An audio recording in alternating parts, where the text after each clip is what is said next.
যুক্তরাষ্ট্রকে ইরানের ১৪ দফা শান্তি প্রস্তাব মেনে নিয়েছে। ইরান কি হরমুজ প্রণালী খুলে দেবে? সর্বশেষ পরিস্থিতি কোন দিকে যাচ্ছে? আসসালামু আলাইকুম, বার্তা নিয়ে যাচ্ছে সবাইকে স্বাগতম। যুক্তরাষ্ট্র তেহরান খুবই ইতিবাচক আলোচনা, আটকে পড়া জাহাজ উদ্ধারের উদ্যোগ, ইরানের হুঁশিয়ারি। ইরানের সঙ্গে খুবই ইতিবাচক আলোচনার ইঙ্গিত দিয়েছেন যুক্তরাষ্ট্রের প্রেসিডেন্ট ডোনাল্ড ট্রাম্প। একই সঙ্গে তিনি হরমুজ প্রণালীতে আটকে থাকা জাহাজগুলোকে নিরাপত্তা দিয়ে বের করে নেওয়ার উদ্যোগ নিয়েছেন। এর কয়েক ঘন্টা আগে তেহরান জানায় তারা পাকিস্তানের মাধ্যমে দেয়া ১৪ দফা প্রস্তাবের যুক্তরাষ্ট্রের জবাব পেয়েছে। তেহরান সেই জবাব পর্যালোচনা করছে। ট্রাম্পের মধ্যপ্রাচ্য বিষয়ক বিশেষ দূত স্টিভ উইটকফ জানিয়েছেন, যুদ্ধ শেষ করার লক্ষ্যে ইরানের সঙ্গে আলোচনা চালিয়ে যাচ্ছে যুক্তরাষ্ট্র। ট্রুথ সোসারে ট্রাম্প লিখেছেন, আমি সম্পূর্ণভাবে অবগত যে আমার প্রতিনিধিরা ইরান নামের দেশের সঙ্গে খুবই ইতিবাচক আলোচনা করছে। এই আলোচনা সবার জন্য ইতিবাচক কিছুতে পরিণত হতে পারে। তিনি আরও বলেন, বিশ্বের বিভিন্ন দেশ যাদের বেশিরভাগই দৃশ্যমান ও সহিংস মধ্যপ্রাচ্য সংঘাতে জড়িত নয়, তারা যুক্তরাষ্ট্রকে অনুরোধ করেছে যেন হরমুজ প্রণালীতে আটকে থাকা তাদের জাহাজগুলোকে বের করে আনতে সাহায্য করা হয়। তিনি বলেন, ইরান, মধ্যপ্রাচ্য এবং যুক্তরাষ্ট্রের স্বার্থে আমরা এসব দেশকে জানিয়েছি আমরা তাদের জাহাজগুলোকে নিরাপদে ওই সীমাবদ্ধ জলপথ থেকে বের করে আনব, যাতে তারা স্বাভাবিকভাবে তাদের কাজ চালিয়ে যেতে পারে।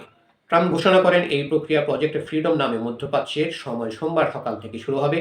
এটি যুক্তরাষ্ট্র, মধ্যপ্রাচ্যের দেশগুলো এবং বিশেষ করে ইরানের পক্ষ থেকে একটি মানবিক উদ্যোগ।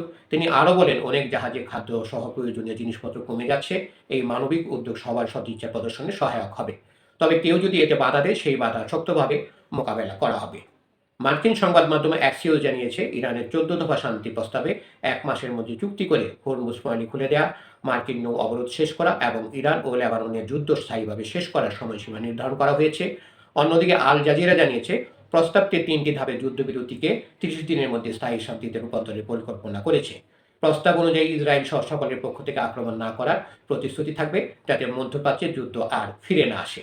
দর্শক, আরও সংবাদ পেতে আমাদের বার্তা নিউজ চ্যানেলটি সাবস্ক্রাইব করে আমাদের সাথেই থাকুন।